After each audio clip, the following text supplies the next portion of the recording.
Kwa hali ya kawaida mwanamke huwa akiconceive, akibeba mimba katika zile siku kadhaa, kuna situation, kuna hali mbalimbali anazipitia kwenye mwili wake mpaka kufika miezi 9.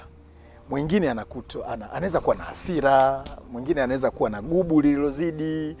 Ni kwa sababu ya hiyo hali ya kubeba ujauzito. Unaelewa? Sasa huu ujauzito ambao umetengenezwa, hiki kiini tete ambacho kimetengenezwa maabara, ambacho kimewekwa ndani ya mwanamke, hatimaye akapata ujauzito kupitia hii IVF, huyu mwanamke ataanza kuzipata hali zile zile za kawaida kama mwanamke wa kawaida ambaye amepata ujauzito wa kawaida.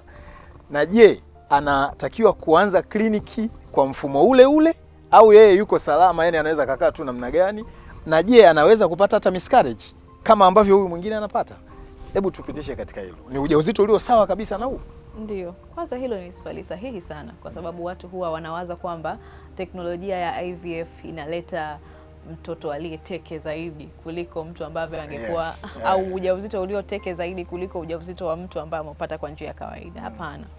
IVF ni procedure tu ambayo inamwezesha mtu kuweza kutengeneza kile kiumbe. Tunachoweza kufanya zaidi kwenye IVF ni kuwezesha fertilization, procedure kuu ya uunganiko wa zile seli mbili, seli ya kiume na ya kike. Kisha baada ya hapo kiini tete kinavyorejeshwa kwenye tumbo la uzazi, tuseme kwenye uterus ya mama, ambao ni ule mfuko wa mimba sasa. Kile kiumbe kinakuwa sawa sawa na kiumbe kingine ambacho kiliweza kuwa kwa njia ya kawaida kabisa. Kwa hiyo huyu mama atapata hali ya mimba kama vile mama wa kawaida. Na pia chances za miscarriage huenda zinazidi kwa watu wa aina hii kwa sababu tayari walikuwa wana changamoto za mambo ya uzazi kabla.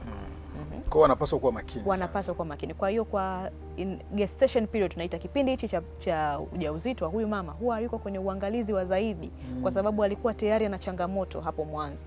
Huenda walikuwa na changamoto ya mji wa mimba, kwa hiyo ule mji wa mimba lazima uwe unaangaliwa mara zaidi kuliko yule mtu wa kawaida. Kwa hiyo IVF, kuwa na mtoto kwa kutumia njia ya IVF sio kwamba utapata ujauzito ulioteke au ulio na chances nyingi zaidi za kuharibika au ni ujauzito ambao ni mgumu. Watu wengi wanaweza kusema labda ujauzito labda wa IVF ni mgumu sana. Hapana. Uangalizi tu unafanywa kwa hali ya juu kwa sababu huenda mtu alikuwa tayari na changamoto ya mambo ya ugumba zamani, au alikuwa na changamoto kwenye mji wa mimba, au alikuwa na changamoto za kimwili, za kiafya ambao tunahitaji kuendelea kuangalia huyu mtoto anakuaje zaidi, ila sio kwamba ni kwa sababu ya procedure ya IVF.